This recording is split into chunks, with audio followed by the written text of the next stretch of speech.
In the second question, choose if the mod for these values here, the values are 8, 7, 8, 5, x minus 5, and 5 is 8.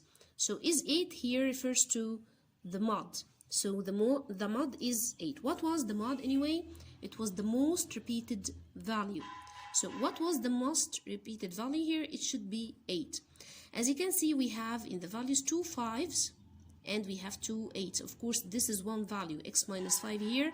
As you can see, we have 2 commas, so we consider it to be one value. Like 8 here is one value, 7 is one value, so x minus 5 is one value.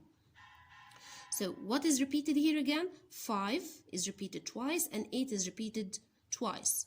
For 8 to be the mod, it must be the most repeated value. So it cannot be repeated as the same number of times as 5. It should be repeated more. So x minus 5 here should be equal to 8. So we can say that 8 is the mod. So 8 will be repeated 3 times and 5 will be repeated 2 times only. Okay? So x minus 5 must equal to 8. So we can consider 8 to be the mod. Now we have an equation that x minus 5 equals 8. So to solve the equation, of course, you're going to add 5 and you will get that x equals 13. For the second question here, the slope of the straight line passing through the 2 points -2 and 2 and -8 and 5. Okay, so what would be the slope for the straight line which passes through these 2 points here? Which of these choices? Okay, now, do you remember the slope? The slope was the change in y over the change in x. So the change in y, which means y2 minus y1, over the change in x, which is x2 minus x1. Of course, by y and x, we mean the coordinates of the ordered pair. So we can make 5 equal to y2, so or this is the second point and this is the first point. So 5 minus 2 over -8 minus -2. As you know, we write minus negative as positive. Again, 5 minus 2, which is y2 minus y1, over -8 minus -2. Minus -2 will be plus 2. Then you can find here, this is 3 and this is -6. When you simplify it, you will have -12. Now, if you search in the choices here, you'll find that we don't have a -12 or 3 over -6. However, -6 over 12 is equal to -12, so this is the slope. In the next question, we have the volume of a cube is 27 centimeter cubed. Then the sum of the edges of this cube equals what centimeter? Okay, you know that the volume of the cube is edge length to the power of 3, or edge length multiplied by itself 3 times, which means edge length to the power of 3. So to get the edge length from the volume, you need to get the cubic root for it, which will be the cubic root of 27, and this will give you 3. So if the edge length is 3 and the sum of edges equals, how many edges for the cube do you have? We have 12 edges and the length of each of them is 3, so you multiply 3 by 12 to get 36 centimeters.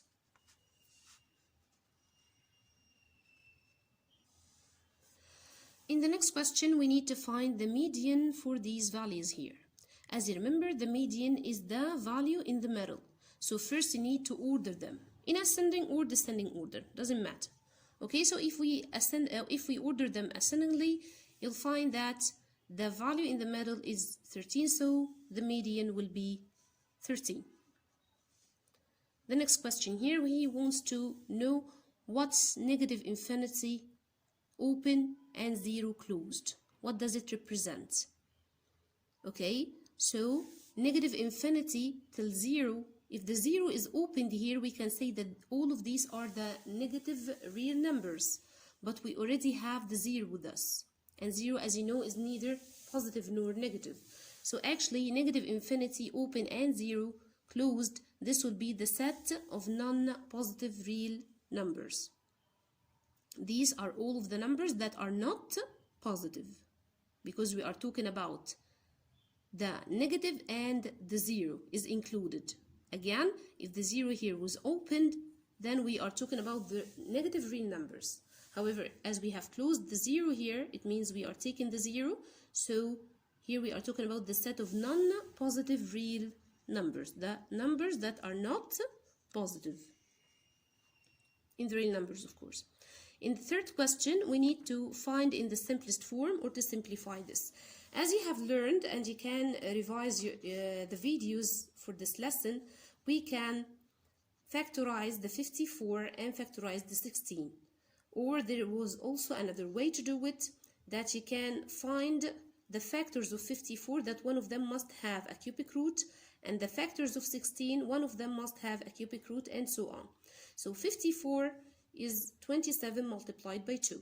Why did I choose this? There are different numbers that can give you 54, but I chose 54 in the form of 27 multiplied by 2 because I know that 27 has a cubic root. Again, I can rewrite 16 as 8 multiplied by 2. Why not 4 but multiplied by 4? Because I know that the 8 has a cubic root. In the same way, I rewrite negative 2 as negative 1 multiplied by 2 because we have a cubic root for negative 1. The cubic root of 27 is 3, so we put it outside the root and we bring down cubic root 2. Again, 8 has a cubic root which is 2, so we put it outside, but don't forget that you already have a half here. So half multiplied by 2, which was 8 inside of the cubic root. And negative 1, the cubic root of negative 1 is negative 1, so you put it outside as negative 1. Now let's simplify this. Bring down the first number as it is, as we cannot simplify it any further. Negative half multiplied by 2, it will be negative 1, and you don't write the 1. And positive multiplied by negative will give you negative 1. Again, you don't write the 1 cubic root of 2. Okay, then you can calculate this. 3 minus 1, that will give you 1, and you don't write it, and you bring down the cubic root.